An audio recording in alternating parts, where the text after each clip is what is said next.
Now I'd like to look at the next set of problems, which are almost identical actually. Instead of giving you the actual graph of the triangle, they give you some information, but they behave the same way. And let me just adjust really quick. Here we go. So if I go to 17 through 32, I'm going to do one of those, and then I'm going to get to the applications. And if I pick any one of those, it doesn't matter which one. Let's say I picked 32. Let's say you're given 3 sides. So identical to the previous problem that I did. You're going to draw a rough triangle. Again, it doesn't have to be to scale. So let's say this right here is 7. And this right here is 9. And assume this side is 10. Again, you could draw this any way you want. This is not to scale. No need to worry about that part. Well, if this is the case, I should be consistent. This is B opposite of 7. This is C opposite of 10. And this is A opposite of 9. And I notice I'm given 3 sides. I need to find an angle. If I'm using the law of cosine and I'm not looking for the ambiguous case, the 2 triangles, it doesn't matter which of those 3 I find using the law of cosine. But just to demonstrate how this works, especially when we get to applications, I'm not going to find angle C in this case. I'm going to use the law of cosine to find angle B. And if I do that, I would say 7 squared equals 9 squared plus 10 squared minus 2 times 9 times 10 times the cosine of angle B. Swap those. And 2 times 9 times 10, the cosine of B equals 9 squared plus 10 squared minus 7 squared. And I could say cosine of beta equals 9 squared plus 10 squared minus 7 squared divided by 2 times 9 times 10. And in this case, beta would be, and I'm going to calculate that once for you. Again, using the computer. The computer's calculator works backwards. It's a bit hard to use. Your scientific should be a lot nicer. So if I take 9 squared and add 10 squared to it and subtract 7 squared divided by, I could use parentheses, 2 times 9 times 10. That's what I'll get. And if I take the cosine inverse cosine, I will get the angle to be 42.8 degrees. 0.83, it doesn't matter. So 42.8 degrees will suffice. Now, you should practice using your calculator to figure out how this works. Most calculators work a lot nicer. If I have time at the end, I could show you a different calculator. So once I know that this angle right here happened to be 42.8 degrees, this is a warning I'm giving you. You really want to be careful with which angle to find next. If you're using the law of cosine, you're safe. If you use the law of sine, I would find angle A. I wouldn't go for angle C. Every time I use the law of sine to find the biggest angle, it could be acute, it could be obtuse. In this case, I could eliminate one of the cases because this angle must be bigger than 42.8 degrees.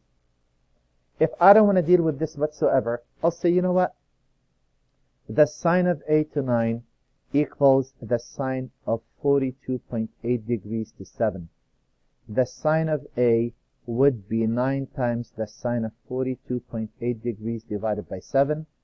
And A would be a 60.9 degrees, or I wouldn't even consider the other possibility because since this is not the biggest angle in this triangle, there's no way it could be bigger than 90 degrees. And if I do that, then I'm playing it safe. I'll point this out again when I do the applications. And now I know that angle C is 180 degrees minus 60.9 degrees minus 42.8 degrees. And I get C to be 76.3 degrees. And that's pretty much how we use the law of sine and the law of cosine any given time. Next problem on the list. I'd like to look at problem number 44. And 44 is right there.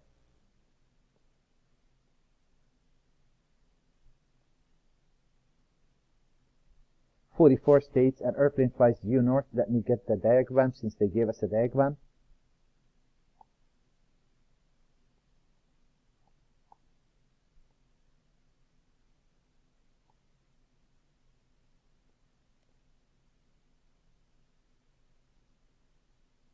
Oh, okay. Give me a sec. Sorry about that. Let me center that better. Here we go.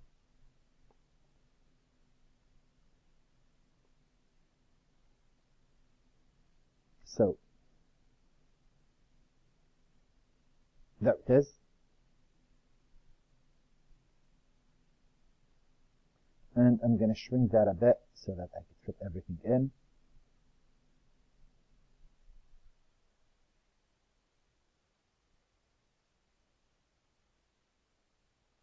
There it is.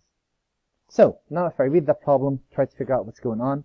It says an airplane flies due north 150 miles, right there. Got it. Then turns at an angle of 50 degrees, right there. Got it.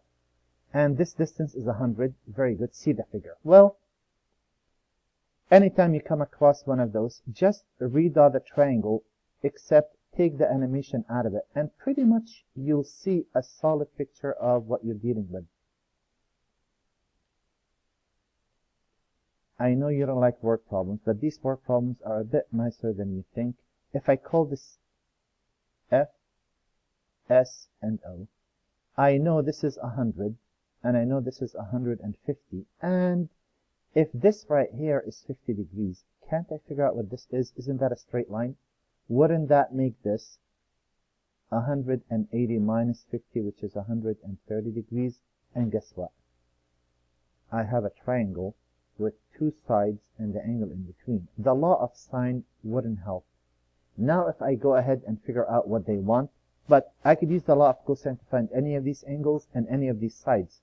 Knowing that means I should be able to really figure out everything they need about this problem. And here, this is what they want. Two things they're asking for.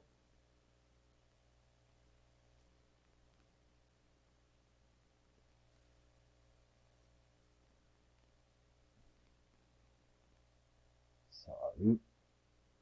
So first thing they're asking for, how far is it directly from F to O? Let's call that X. They want to know what this is. And automatically I can get A, no problem. I could say X squared is, oh, discovered it, I'm sorry.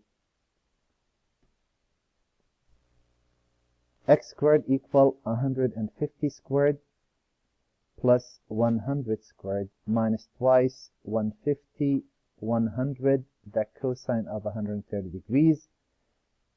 Plug that in your calculator and take the square root of both sides, and you will get X to be 227.7 miles. Oh, that's a bit too big. Let me make that a bit nicer.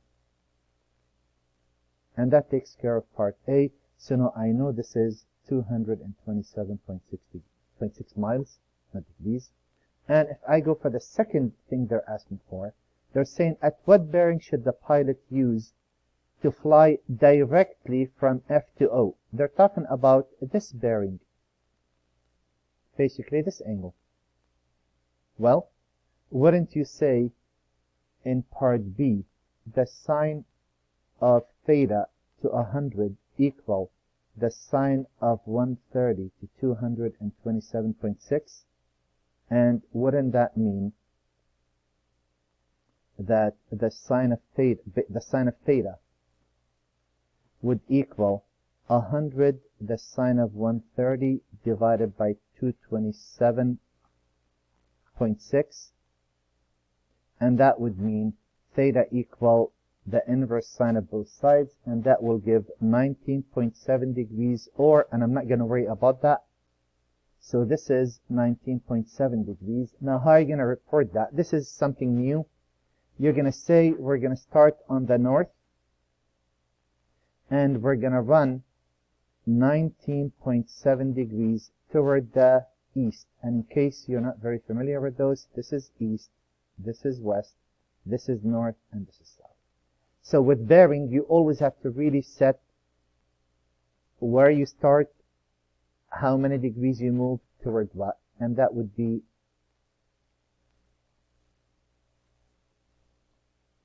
that right there. And that would be it for this problem. So again, the applications in this section are not as bad. I have another problem I want to do. Actually, I want to do 2 more problems. Guessing I'm going to save those for the next video because I want to make sure that I don't go over the time limit.